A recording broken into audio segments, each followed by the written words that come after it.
Greetings, YouTube. It has now been 24 hours plus since I put out the poll video on my channel as to who my next hunt should be. Every single hunt I have ever done on this channel, starting with the OG hunt of Stark Spidey, has been with your input. I view this as the community channel. Everything from crystal opening commentaries to submissions for even feedback on different video ideas. I think in journalism, like, you have reporters, right? And so you tell stories, and oftentimes you're almost like the editor for your team of reporters. And every time a subscriber contacts me with a story on a forum post or a crystal opening submission, like, I view you as a reporter. And so there's a lot of like carryover in the way of how my quote unquote day job, real job, whatever you can call it, job is, and what my YouTube channel has become. And I did not ever envision that to be the case. And so that is a total credit to the community and how much you've supported me and continue to, and I really appreciate that. With that being said, I thought I knew where the answers to this were going and what you all were going to vote for, and I was dead wrong. I could not have been more wrong. So let's remind ourselves of who it was with and what the overall choices were. One of the choices was Storm Pyramid X. Some of you did say I should go for Storm Pyramid X, but not a lot of you. When I tallied and kind of rounded so the statistics were even and they weren't like random decimal points, only about 5% of those of you that reached out to me via line or voted in a live stream or certainly commented on the YouTube video itself with the poll question voted for Storm Pyramid X.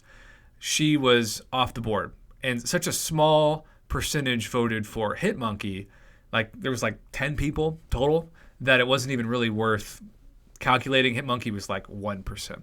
So we got 5% on Storm Pyramid X and Hitmonkey with 1%. So that only leaves us with two choices that we could do.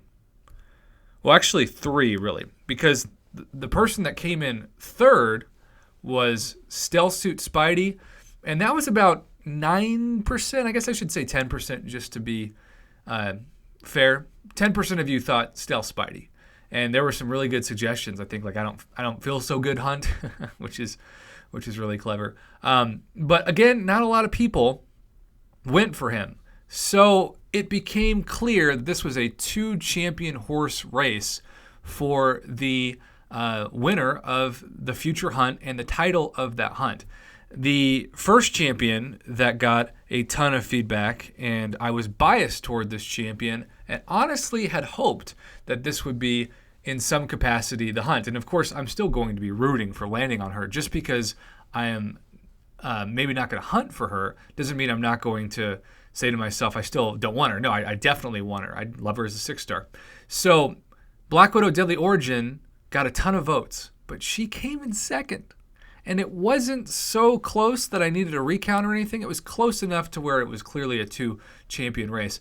But Black Widow Deadly Origin got about 35% of the vote, which means that the rest of those votes, with roughly about 50%, when I'm rounding again to make this easier statistically speaking, went for a champion that I have never used and don't know a lot about.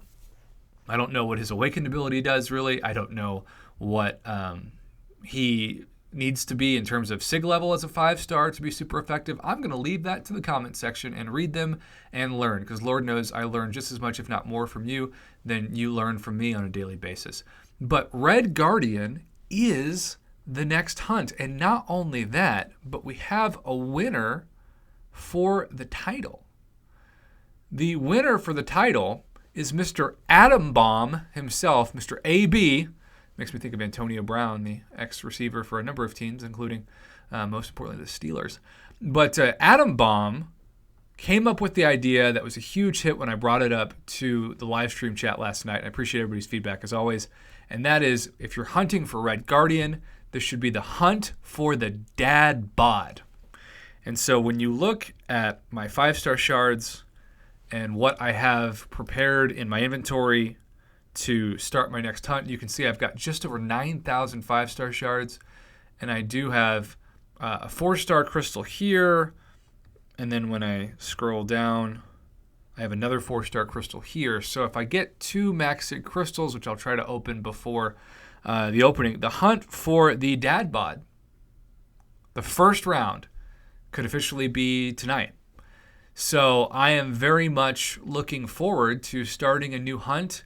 And I appreciate not only the feedback, but also just the excitement with starting a new video series on my channel. We had exactly 400 comments on the YouTube video itself, and then quite a few of you chose to not only comment on the video, but also reach out to me privately on Twitter, online, even via email to give additional input. And I really appreciate everybody's feedback so much. So we're going to go ahead and end it here. Atom Bomb, thanks again for deciding the title of this new video series. I told you to get a shout out, and I've given you multiple. And if I can, I'll try to remember every once in a while in the actual hunt to give you a shout out when we say the hunt for the dad bod. I personally don't really know what constitutes as a dad bod. I mean, once you hit 30, at least for me, you start getting a little bit of a gut. And so what's the difference between having a gut and having a dad bod? Maybe it's the difference between age 30 and 40. I don't know. That's a scientific experiment I guess I'm going to have to do personally as I get older. I'm just 32 now, so I've got a little bit ways to go, but I'm still getting up there, you know. All right, YouTube. Well, thanks again to everybody who commented the feedback. I'm excited to post this online. The hunt for the dad bod, round number 1 tonight. Let's go. Let's make this a lot shorter hunt, certainly shorter than 99 rounds, which is the case of what it was last time.